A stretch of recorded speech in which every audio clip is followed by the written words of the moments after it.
Hello everyone, and welcome back to Vintage Machine Shed.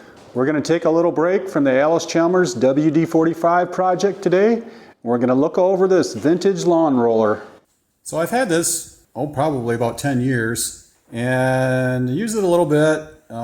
It's got some issues, but what it is, it's a Brutus Power Roller. And I believe these are still made today. A little different probably, but I don't have much information on these. If anyone has any more information, please leave a comment. But this has a Briggs and Stratton engine, and I don't believe this is the original engine. And I believe the engine should have had a gear reduction box on it. At some point, someone retrofitted a pulley arrangement. It works okay. But I'd like to try and find a gearbox for the Briggs. And actually, I have another Briggs engine that I may install on this, but that needs a gearbox as well. But then there is a forward and reverse gearbox. And to do that, just simply pull backwards for backwards and push forward to go forward. It's a chain drive. I had just taken the chain off. Problem I'm having is the chain will pop off sometimes, and I believe what it is just a stack up of sloppy bushings in the roller drum. There's some small sprockets back here that I believe just kind of are wobbling around, and sometimes the sprocket slides off the shaft. It's hard to keep it tight. I have some ideas for that. So I wanted to use it this spring. At the moment, I'm going to probably address the issues of the chain jumping off, do what I have to do to minimize that. This thing articulates.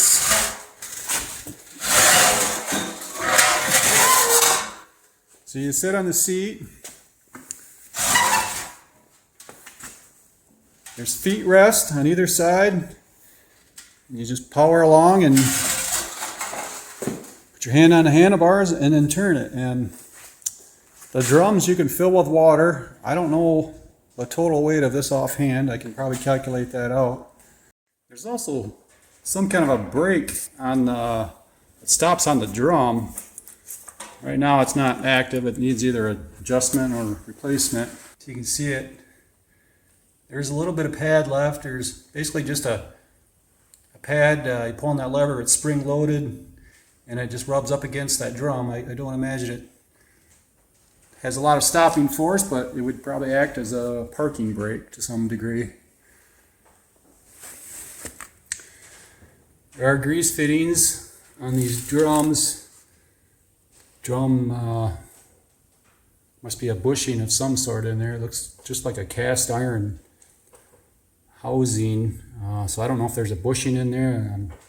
We're going to open one up, see what's in there. And actually, I may leave the rear for now and just address the front, because I know there is a lot of slop in there, and I think when that pivots around, it contributes to the chain coming off, along with some other sloppy conditions.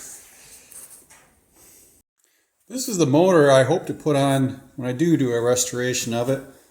This is a generator motor, and the generator quit generating electricity. So doing some decoding on the Briggs and Stratton model number, it appears to be a 19 cubic inch, which from what I can tell translates into like a 7 or 8 horsepower engine. And it's a 1975. The motor that is on it is a 17 cubic inch engine, I believe, and it's the date code is a 1971. So, like I said earlier, I don't think that's the original engine. So I don't really know what year this thing could be. From what my understanding is, these Rollers were started in maybe the mid-1950s. I don't have a lot of information on them. So I guess I'm not even sure the bolt pattern, if it fits to the base of this for sure yet, but this also appears to be a heavy-duty engine. From decoding the model number here, it has ball bearings supporting the crankshaft, where this other one has sleeve type bearings. So this would be the better engine to go with. And it did run pretty good last it ran. Just thought I'd share this. Just a quick little video. And when I have it running well enough to use in the lawn this spring, I will set up another video for that. So I tore it down a little bit. I wanted to get to these bearings, and removing that, I assumed they were some kind of a bronze bushing in there, but looking closer at it, look down in there, you can see like a caged roller bearing. So, and I looked at the rear area, and I seen that there was a grease fitting on there before I had taken any of this apart. So I assumed that, being that the front one did not have grease inserts on there, or grease zerks, that the rear was a different type of a bushing. And so I took this off, went to look down in there, and sure enough, there is a caged bearing in here as well. So then, upon closer examination, I picked away a little bit, and there's just filled in with crud. There would have been a grease fitting here. It's either removed or broken off. And I do not see any type of a seal on here, so I don't know if they just relied on fresh grease pushing out the debris, if it got in there. You can see around the perimeter of the opening, it's been worn oblonged. But then we go to the other side, and of course this is where we had major amount of slop. Obviously you can see an issue here. I'm going to pause here for a second. The reason why I didn't see this initially, this broken piece was facing downward, and then it was covered with grease as well, so you really couldn't tell at all until it was removed. That casting is broken out. There was no bearing in there, so that bearing must have deteriorated at one time, and it's completely gone. And of course it wore on this shaft some.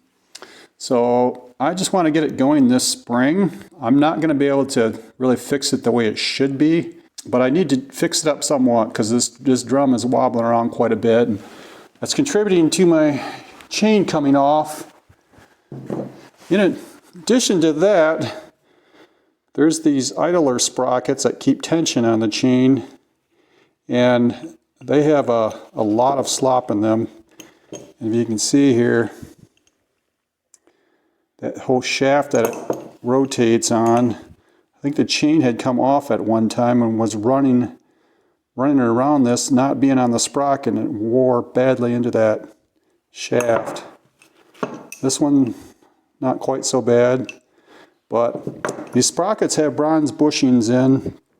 I will replace them, and not sure how to tackle the other, whether I make a completely new arm or remove this pin and insert another one. We just want to patch it together for this spring and probably do a full restoration on it next winter. Well, we're going to end the video here. Thanks so much for watching, and please subscribe.